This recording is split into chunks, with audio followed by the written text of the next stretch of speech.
அஸ்ஸலாமு அலைக்கும். கதிஜாவின் உலகத்திற்கு உங்கள் அனைவரையும் வரவேற்கிறேன். இன்றைக்கி நம்ம என்ன பார்க்க போகிறோன்னா, மட்டன் முர்த்தபா. இது எல்லா ஊர்களையும் செய்வாங்க. நம்ம வீட்டிலேயே எப்படி செய்கிறது அப்படின்றத பார்க்க போகிறோம். இது 2 மாடலாகவும் செய்யலாம், கட்டமாகவும் செய்யலாம், இந்த மாதிரி முக்கோண சைஸ்லேயும் செய்யலாம்.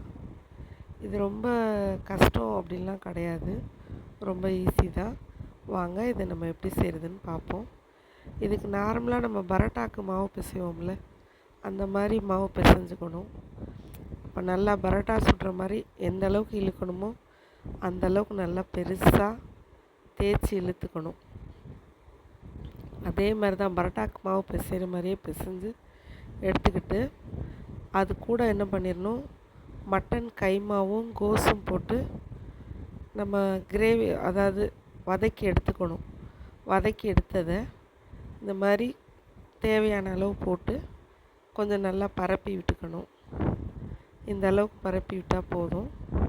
இதை நம்ம கட்டமாகவும் மடிக்கலாம், அதுக்கப்புறம் முக்கோணமாகவும் மடிக்கலாம். நம்ம இஷ்டம்தான், நமக்கு என்ன மாடல் வேணுமோ அந்த மாடல் மடித்து இந்த மாதிரி வச்சுக்கணும். இப்போ அடுப்பில் 2 சட்டி காய வச்சுக்கணும். ஒரு சட்டியில் நம்ம அதை வேக வச்சுக்கிட்டு இருக்கணும். அதில் எண்ணெய் ஊற்றக்கூடாது. எண்ணெய் ஊற்றாமல் இதை ஃபஸ்ட்டு நல்லா வேக வைக்கணும். கைமாவும் கோஸும் நம்ம இஞ்சி பூண்டு வெங்காயம் தக்காளி போட்டு கொஞ்சம் மிளகாத்தூள் மஞ்சத்தூள் போட்டு தான் வதக்கியிருக்கோம். அதை நம்ம குக்கரில் வேக வச்சு எடுத்துருக்கோம். அதை தான் இது இந்த முர்த்தபாக்கு போடுறோம். இதை என்ன பண்ணிடணும்னா, வெறும் சட்டியில் எண்ணெய் இல்லாமல் என்ன பண்ணிடணும், நல்லா பிரட்டி எடுத்துக்கணும். நல்லா கொஞ்சம் வேக விடணும். இது நல்லா வெந்துருச்சு அப்படின்னு சொல்லிட்டா நம்ம என்ன பண்ணிடுவோம், அந்த பெரிய சட்டியில் எடுத்து போட்டோம். இந்த மாதிரி தான் செய்யணும். ஏன்னா அப்போ தான் உங்களுக்கு அது நல்லா வேகும்.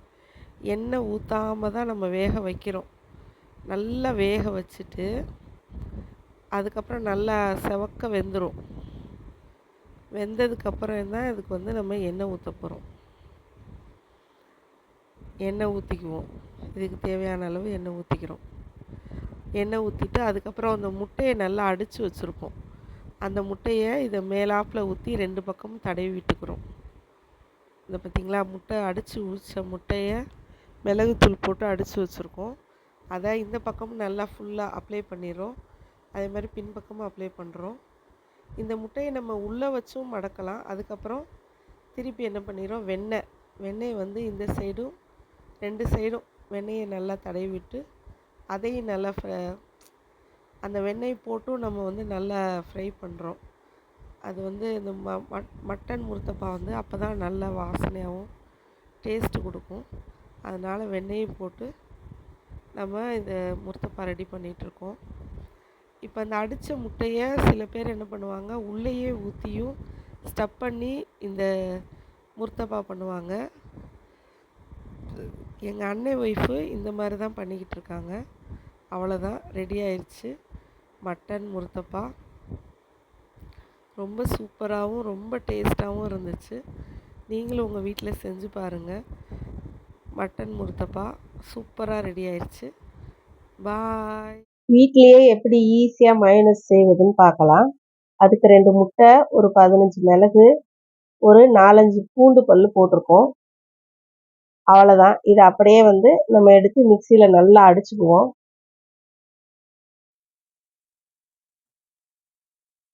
மிக்சியில் இது நல்லா அடிச்சுக்கிட்டு இருக்கையில என்ன பண்ணணும், கொஞ்சம் கொஞ்சமாக நமக்கு வாசனை இல்லாத ஆயில், ரைஸ் பிராண்ட் ஆயில் இல்லை ரீஃபண்ட் ஆயில், இந்த மாதிரி ஏதாவது ஒரு ஆயிலை நம்ம ஊற்றிக்கலாம்.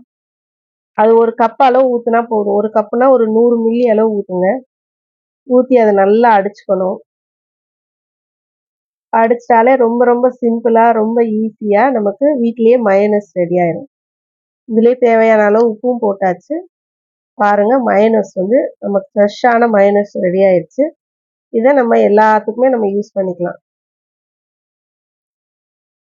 வீட்டிலேயே ஷவர்மா எப்படி செய்கிறதுன்னு பார்ப்போம். அதுக்கு நம்ம சிக்கனை நல்லா வேக வச்சுட்டு கொஞ்சமாக மிளகாத்தூள், அது கூட முட்டைக்கோஸ், பொடியாக நறுக்கின முட்டைக்கோஸ் எல்லாம் போட்டு மயோனைஸ் ஊற்றி நல்லா வந்து பெரட்டி வச்சாச்சு. அதுக்கு வந்து நம்ம எண்ணெய் இல்லாம வெள்ளை மைதா மாவு சப்பாத்தி மாரி நல்லா மெலிசா சுட்டு எடுத்துக்கிட்டோம். அந்த சப்பாத்தியில என்ன பண்ணிருவோம், மயோனைஸ் தடவிருவோம். மயோனைஸ் ஃபுல்லா தடவிட்டு, இந்த மயோனைஸ் மிக்ஸ் பண்ண அந்த சிக்கனும், கோஸையும் எடுத்து நல்லா வச்சுக்குவோம். வச்சுட்டு நம்ம நல்லா அப்படியே சுருட்டி வச்சுருவோம். அவ்வளோதான். நம்ம வீட்லயே நம்ம வந்து இப்போ சிக்கன் சவர்மா ரெடி பண்ணியாச்சு. ரொம்ப சூப்பராக, ரொம்ப ஆரோக்கியமாக, எதுவுமே நம்ம வெளியில் கடையிலேருந்து வாங்காமல், கடையில் எப்படி ரெடி பண்ணுவாங்களோ தெரியாது, ஆனால் நம்ம வீட்டிலே ரெடி பண்ணிட்டோம். அவ்வளோதான். நைட்டு டிஃபனுக்காக இது அண்ணன் வீட்டில் செஞ்சது தான். அந்த வீடியோ வந்து நான் இப்போ தான் வந்து எடிட் பண்ணி போடுற மாதிரி வந்துருச்சு. நான் மதுரையில் இருக்கையில் இது செஞ்சது. சிக்கன் சவர்மாவும் முர்த்தப்பாவும் ரெண்டுமே செஞ்சுருந்தாங்க. அதை நான் வீடியோ எடுத்துருந்தேன், ஆனால் எடிட் பண்ண டைம் இல்லாமல் நான் அதான் கொஞ்சம் லேட்டாக தான் போடுறேன். ரொம்ப சூப்பராக இருந்தது. கைமா போட்ட இது வந்து சிக்கன் முர்த்தப்பா கைமா, அதான் கைமா மாதிரி ரெடி பண்ணி செஞ்சது. அது வந்து சவர்மா. ரெண்டுமே நைட்டு டின்னர், அதாவது நைட்டு இரவு உணவுக்காக செஞ்சுருந்தாங்க. ரொம்ப சூப்பராக, ரொம்ப டேஸ்ட்டாகவும் இருந்தது. நீங்களும் இது போல் செஞ்சு சாப்பிட்டு பாருங்கள். ரொம்ப சூப்பராக இருக்கும்.